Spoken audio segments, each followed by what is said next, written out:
আন্তর্জাতিক নিষেধাজ্ঞা ও যুদ্ধকালীন চাপে ইরানের সামরিক শক্তি পঙ্গু হয়ে গেছে বলে সম্প্রতি মন্তব্য করেছিলেন মার্কিন প্রেসিডেন্ট ডোনাল্ড ট্রাম্প। এই বক্তব্যের মাধ্যমে ইরানকে তুচ্ছ-তাচ্ছিল্য করে চলমান যুদ্ধে ব্যাকফুটে ফেলতে চেয়েছিলেন তিনি। তবে ইরানের সামরিক শক্তি নিয়ে ট্রাম্পের ওই মন্তব্যের কড়া জবাব দিয়েছেন ইরানের ভারপ্রাপ্ত প্রতিরক্ষা মন্ত্রী ব্রিগেডিয়ার জেনারেল মজিদ ইবনে আল রেজা। আন্তর্জাতিক নিষেধাজ্ঞা ও যুদ্ধকালীন চাপ সত্ত্বেও ইরানের প্রতিরক্ষা শিল্প উল্লেখযোগ্য অগ্রগতি অর্জন করেছে বলেও দাবি করেছেন তিনি।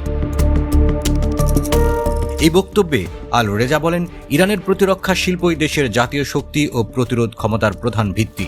নানা সীমাবদ্ধতা ও আন্তর্জাতিক নিষেধাজ্ঞা সত্ত্বেও প্রতিরক্ষা মন্ত্রণালয়ের বিজ্ঞানী ও প্রকৌশলীরা যুক্তরাষ্ট্রের উন্নত প্রযুক্তির সঙ্গে প্রতিযোগিতা করার সক্ষমতা অর্জন করেছে। প্রযুক্তিগত প্রতিযোগিতায় ইরান নিজস্ব সক্ষমতার উপর নির্ভর করেই এগিয়ে যাচ্ছে বলেও মন্তব্য করেন তিনি।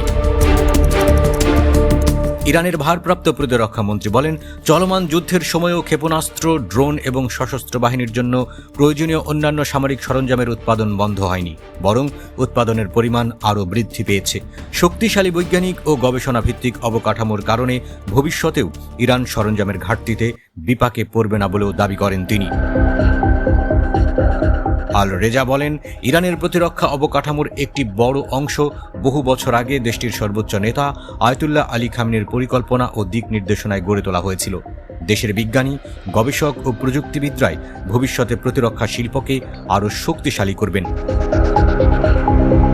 এদিকে ইরানের ক্ষেপণাস্ত্র প্রযুক্তির ব্যাপক অগ্রগতির বিষয়ে প্রতিবেদন ছাপিয়েছে মার্কিন সংবাদ মাধ্যম দ্য ওয়াল স্ট্রিট জার্নাল। ইরানের ক্ষেপণাস্ত্র প্রযুক্তি এমন পর্যায়ে পৌঁছেছে যা মধ্যপ্রাচ্যে মোতায়েন থাকা যুক্তরাষ্ট্রের ক্ষেপণাস্ত্র প্রতিরক্ষা ব্যবস্থা ফাঁকি দেওয়ার সক্ষমতা অর্জন করেছে বলেও উল্লেখ করেছে গণমাধ্যমটি। প্রতিবেদনে বলা হয়, সাম্প্রতিক হামলাগুলোতে ইরান এমন ক্ষেপণাস্ত্র ব্যবহার করেছে যা অত্যন্ত উচ্চ গতিতে উঠতে পারে, এমনকি লক্ষ্যবস্তুর কাছাকাছি গিয়ে গতিপথ পরিবর্তন করতে সক্ষম। এতে সেগুলো প্রতিহত করা মার্কিন আকাশ প্রতিরক্ষা ব্যবস্থাগুলোর জন্য আরও কঠিন হয়ে পড়ে। ইরানের ক্ষেপণাস্ত্রের লক্ষ্যভেদ ক্ষমতা উন্নত করতে চীন ও রাশিয়া প্রযুক্তিগত সহায়তা করে থাকতে বলে সন্দেহ করেছেন মার্কিন কর্মকর্তারা। ইরানের ক্ষেপণাস্ত্রের অগ্রগতি এসব মন্তব্য এমন সময়ে এলো যখন যুক্তরাষ্ট্রের বিরুদ্ধে অপারেশন নাসর 2 নামে ধারাবাহিক সামরিক অভিযান চালিয়ে যাচ্ছে ইরান। তেহরানের দাবি, ইরানের ভূখণ্ডে যুক্তরাষ্ট্রের হামলার জবাব হিসেবে পশ্চিম এশিয়া জুড়ে মার্কিন সামরিক স্থাপনাগুলোকে লক্ষ্য করেই এই অভিযান পরিচালনা করা হচ্ছে।